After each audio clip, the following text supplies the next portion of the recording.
एक रात अपने घर पर टीचर साक्षी अपने स्टूडेंट्स के एग्जाम पेपर चेक कर रही थी।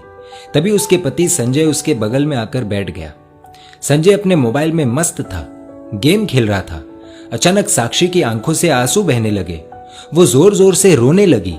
जब संजय को रोने की आवाज आई तो उसने मोबाइल से बिना आंख हटाए पूछा कि क्या हुआ साक्षी, रो क्यों रही हो? मुझसे नाराज हो क्या? साक्षी बोली, नहीं, मैं तुमसे नाराज नहीं हूं। दरअसल मैंने स्कूल में परीक्षा के तौर पर एसे राइटिंग में एक बहुत ही अच्छा विषय दिया था कि अगर आपकी इच्छा हो तो क्या बनना चाहेंगे। पति संजय जोर से हंस पड़ा। तो इसमें रोने वाली क्या बात है? फालतू में मेरा गेम खराब कर दिया।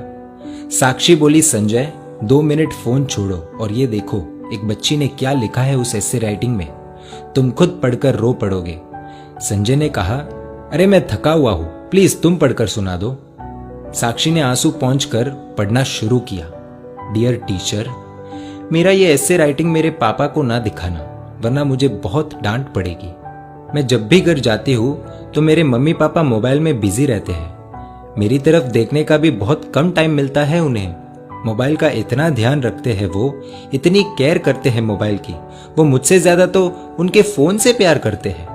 मेरे पापा और मम्मी शाम को थक जाते हैं, लेकिन उसके बाद मेरे साथ वक्त नहीं बिताते, अपने मोबाइल के साथ वक्त बिताते हैं। उनके पास उनके मोबाइल के लिए बहुत समय है, लेकिन मेरे लिए बिल्कुल भी समय नहीं है। मैं 3 बार बुलाती हूँ तो मेरी आवाज उन्हें सुनाई नहीं देती, और मोबाइल की हल्की सी रिंगटोन भी बज जाए तो अपना काम छोड़कर मोबाइल देखते हैं। मेरी इच्छा होती है कि मेरे मम्मी पापा मुझे अपने हाथों से खाना खिलाएं, लेकिन खाना खाते वक्त भी उनके एक हाथ में मोबाइल ही रहता है। मैंने तो सुना था सुबह उठकर एक माँ अपने बच्चों को उठाती है, देखभाल करती है, लेकिन मेरी मम्मी सुबह उठते ही मोबाइल देखती है, मुझे कभी नहीं उठाती। मेरे पापा अपने मोबाइल में पूरे दिन फालतू वीडियोस देखते हैं, हर समय गेम खेलते रहते हैं, लेकिन अगर मैं उनके पास मेरा कोई काम लेकर जाऊं तो कहते हैं, बेटा आई एम बिजी। इतना ही नहीं, अब मेरी मम्मी ने खुद के वीडियोस बनाने शुरू कर दिए हैं, इसीलिए कई बार रात में देर से सोती है तो सुबह देर से उठती है। और सुबह जब मेरा टिफिन तैयार नहीं रहता तो मुझे पैसे देकर कहती है कैंटीन में खा लेना। मेरे टिफिन से भी ज्यादा जरूरी मम्मी को उनका स्मार्टफोन है।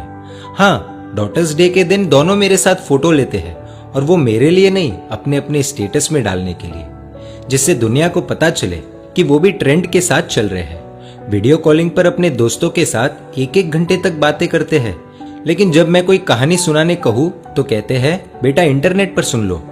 वो दोनों ही मेरी आदतें बिगाड़ रहे हैं। फिर कल अगर मैं गलत रास्ते पर चली गई तो पूरी दुनिया मुझे गलत बताएगी।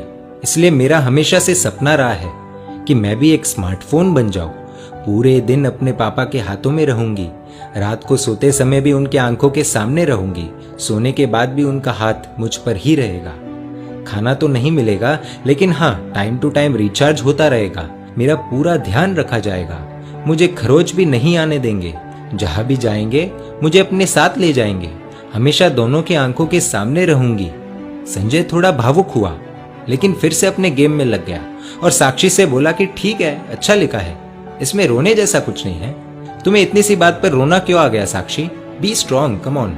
तो साक्षी ने कुछ ऐसा कह दिया कि खुद संजय भी अपने आप को संभाल नहीं पाया। साक्षी बोली कि संजय, ये ऐसे जिसने लिखा है वो अपनी ही बेटी है।